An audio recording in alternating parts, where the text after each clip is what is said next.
Glória a Deus, povo abençoado de Jesus, a paz do Senhor sobre a tua vida, sobre mais um dia, sobre mais um amanhecer divino e poderoso, do qual Deus já nos presenteou, direto do céu, direto da mão do Criador, Deus Pai Todo-Poderoso. Só Ele tem esse poder de liberar esse presente divino, né? Só Ele tem o poder de liberar o primeiro milagre na nossa vida, que é o acordar, que é o ser despertado por Deus. É quando você reconhece que a bondade e a misericórdia do Senhor se renovou em mais um amanhecer.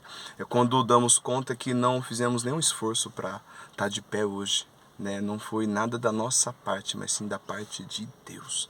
Reconheça a presença, o toque, o zelo de Deus na tua vida quando Ele te acorda em mais um dia. Que enquanto dormimos, enquanto estamos num sono ali profundo, né? A palavra às vezes até considera relacionado com a morte. Então, quando apagamos, quando Deus vem e desliga o disjuntor, porque a gente cai num sono que a gente não sabe, como a gente cai num sono também não sabe como acordamos, por isso que eu falo que testifico, volto e sempre vou falar, a salmista Davi vai dizer no Salmo 3 ou 4 que em paz ele deita e dorme e levanta porque o Senhor o sustentou. É a graça de Deus, é a presença de Deus, é o cuidado de Deus com as vidas que aqui estão. Amém? E o tempo todo, né? Tudo que há fôlego louve ao Senhor, e as vidas que aqui estão, que Deus acordou, se ainda não vieram para Jesus, a esperança do Pai é te esperando para vir para Cristo. Amém, meus irmãos? Deus seja louvado nesse dia abençoado, que você possa refletir sobre o acordar, sobre o despertar, sobre o quão divino é, o quão valioso, rico, né? Se às vezes você é meio apegado a coisas terrenas, a bens materiais, envolvendo valores daqui da terra, você tem que reconhecer o valor do céu, o valor de Deus te acordando. Parece simples, mas não é. Muita gente não acordou, muita gente não chegou nesse momento do qual aqui estamos, testificando, falando da palavra de Deus. E você aí no seu trabalho, nos seus afazeres, ou às vezes está levantando, está caminhando, está numa academia, seja o que for, declara a paz do Senhor Jesus. A palavra de Deus sobre a tua vida, a palavra do Senhor, ela é luz em meio às trevas. Seja qual for o caminho ou a andância que às vezes você ainda está, que não é do agrado de Deus, eu declaro a luz de Cristo, a luz do Espírito Santo, do qual vai te dar clareza de você enxergar que uma vida fora da presença de Deus é uma vida sem vida. Uma vida fora da presença de Deus é uma vida morta caminhando, morta espiritualmente. Eu falo que é a pior morte, a morte espiritual, que te leva para o ponto final. Então, se você não está enxergando em vida, depois não tem mais jeito. Então eu oro a Deus que o Senhor abra os teus olhos, você possa refletir, possa ter um momento de comunhão e de oração. Ou se você reza, né, reza em nome de Jesus. A oração que sobe ao céu é em nome de Jesus. Amém? Então reflita sobre isso e faça bom uso desse dia do qual o Senhor já te entregou, para você e para a tua casa. Tudo que for fazer, faça para a glória de Deus, seja em ação ou em palavra. Tudo quem vê em primeiro lugar é o teu Pai que está no céu. Amém, meus irmãos? Estava com uma palavra aqui do qual o Senhor colocou no meu coração ontem. Eu estou meditando na palavra, na Bíblia, aquele processo abençoado que lemos a Bíblia durante o ano inteiro. E ontem eu estava passando por Balaão. Deus usou a mula para parar Balaão no caminho. Deus usou a mula para parar Balaão no caminho, senão ele ia morrer. Deus ele usa quem ele quiser, não quem a gente quer. E nesse momento, nessa parte, Deus usou a mula para parar Balaão. E às vezes muitas pessoas são movidas da parte de Deus na nossa vida e na tua vida. Quantas pessoas já falou de Jesus para você? Quantas pessoas chegou em você e falou: Deus está te dando livramento, filho? Quantas vezes você não ouviu falar de vidas ou pessoas que falou assim: nossa, se a gente espera mais um minutinho, ainda bem que a gente ficou um pouco aqui. Deus é onisciente. E quando fala de onisciente, ele tá presente em tudo. E muitas pessoas são livradas de muitas coisas, mas ainda não enxergam. Deus usou a mula para parar Balaão, livrou Balaão ali da morte. Deus usa pessoas hoje para falar conosco, para dar palavra de libertação, de salvação, de remissão de pecado e de livramento. E muitas pessoas não dão a mínima. Quantas vezes você ouviu falar de pessoas que planejou, arquitetou coisas e no fim não deram certo? Porque a palavra do Senhor vai dizer através de Provérbios que é o coração do homem, o que ele está fazendo na emoção e no coração e no ver dele parece ser bom, mas no final leva a caminhos de morte. Quantas vezes você não ouviu alguém falar, uma mãe, um tio, um filho, seja quem for, se ele não tivesse saído hoje não aconteceria isso. Aí reflete, Um homem de Deus, uma mulher de Deus tinha falado com eles uns dias antes. Deus sempre manda alguém para falar. Então se atente aos cuidados de Deus pela tua vida. Deus sempre está enviando pessoas para falar da parte dele, que você precisa da parte dele na tua vida, não outras coisas. Deus sempre dá livramento antes de tudo, antes de qualquer coisa. Quantas pessoas não ouvimos falar que saiu, foi para isso, mas um dia anterior Deus enviou um profeta para falar com ela. Deus sempre move alguém para te mover de ir para o inferno. Deus não se agrada da desgraça do ímpio. Ele anseia para que todos sejam salvos. João 3, 16 e 17. 16, conhecido, forte, poderoso, a prova do amor de Deus por esse mundo. A prova do amor de Deus pela humanidade. E Deus amou o mundo de tal maneira.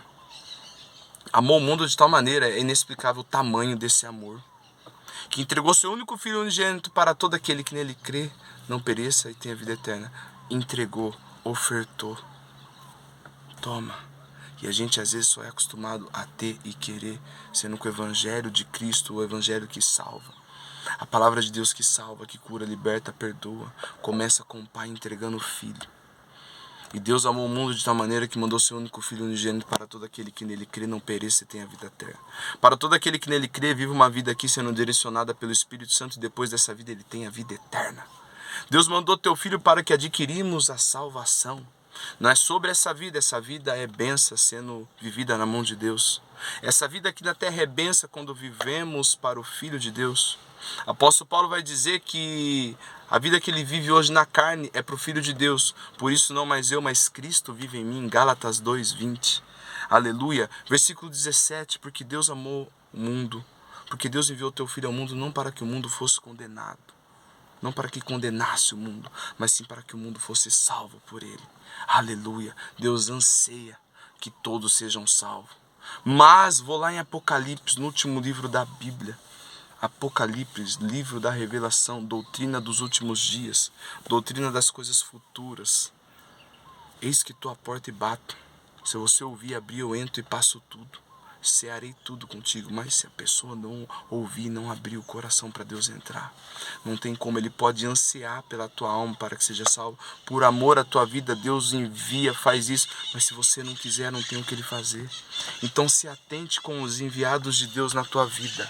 Somos luz em meias trevas, e quando chega algo da parte de Deus na tua vida do qual você ainda não vive uma vida em Cristo, é Deus te chamando.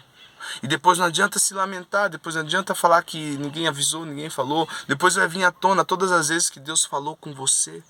Deus usou uma mula para parar Balaão no caminho. Tanto ele batia na mula, apareceu um anjo cercando ele de várias formas para ele se atentar que era Deus impedindo ele de ir para onde ele estava indo. Quantas vezes Deus quer impedir você da onde você está e para onde você quer ir, para você não voltar para aquele lamaçal, para aquela sujeira, para aquela vida pecaminosa, e você não ouve, se faz de surdo e continua indo.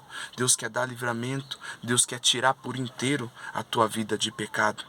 Ele quer te purificar com as águas vivas, cristalinas, que saem da parte de Cristo Jesus. Ele é a única fonte que nos alimenta. Enquanto não tivermos nessa fonte, você está em fonte terrena. E fontes terrenas não são saciáveis. Fonte terrena, um dia o Senhor me deu uma reflexão muito forte que me levou a parafrasear ali que as fontes terrenas são como os doses, e doses são coisas curtas. Então as fontes terrenas daqui da terra não se compara com o que Deus tem para nós na eternidade. Aleluia. Fontes terrenas são como os doses, coisas curtas. Coisas que você vai ter por um momento, vai viver, mas sempre vai passar. Você vai sempre querer, e nunca vai estar satisfeito, porque você não está na fonte que jorra água viva, que renova, que liberta, que restitui, que sara, que cura feridas. Amém? Então se atente com os profetas do Senhor, se atente com a voz de Deus falando com você de todas as maneiras, de todas as formas, através de vídeo, através de pessoas. Deus quer que a tua alma seja salva, mas depende de você.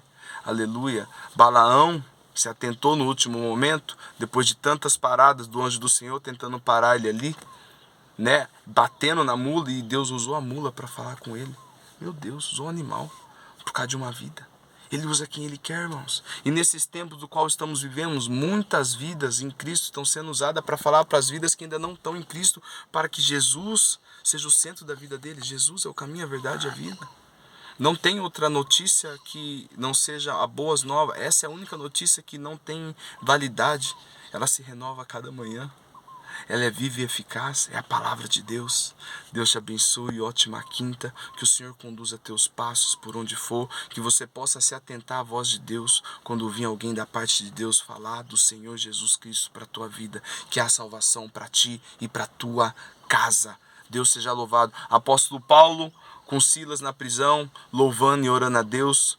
Deus enviou o anjo, quebrou cadeia, quebrou correntes, os carcereiros ficaram meio em pânico, né? Preocupado com suas autoridades, né? A cela tudo aberta, e o apóstolo Paulo falou, calma, ninguém sai. O carcereiro já ia pegar a espada e ia fincar nele mesmo. O apóstolo Paulo, não faça isso com sua própria vida. E o carcereiro falou, o que eu preciso fazer? O que eu preciso fazer? Eu estou em pânico, né? Tá todo mundo solto, o que está acontecendo? Meu chefe vai... O apóstolo Paulo falou, somente crê no Senhor que será salvo tu e tua casa. Sacerdote, homens, né? Homens, o cabeça da casa, se posiciona, que você e tua casa será salva. Depende do teu posicionamento, tá na tua resposta, varão. Tá na tua responsabilidade. Né? O homem é o cabeça do lar, o homem é a parte forte, a mulher é a parte frágil, mas os dois andam lado a lado, por isso que da costela de um sono profundo de Adão, Deus tirou ali da costela do homem e fez a mulher. Por que da costela? Porque tá do lado, não tá na frente e não tá atrás, tá do lado, para os dois andar lado a lado. Aleluia, Deus seja louvado, te abençoe, te alcance que essa palavra de libertação para a tua vida, para que você possa perceber que tudo que você tenta fazer sem Deus, você vai estar sempre se frustrando, sempre vai ter uma feridinha dentro que você vai tentar camuflar. Isso não funciona. Isso, ao invés de amenizar o buraco por dentro que só você e Deus conhecem, isso vai aumentar. Não deixa piorar, não deixa situações agravar para você buscar a presença do Senhor. Essa é a hora, se ainda hoje ouvides a voz do Espírito Santo, não endureçais o teu coração. Aleluia. Deus te abençoe.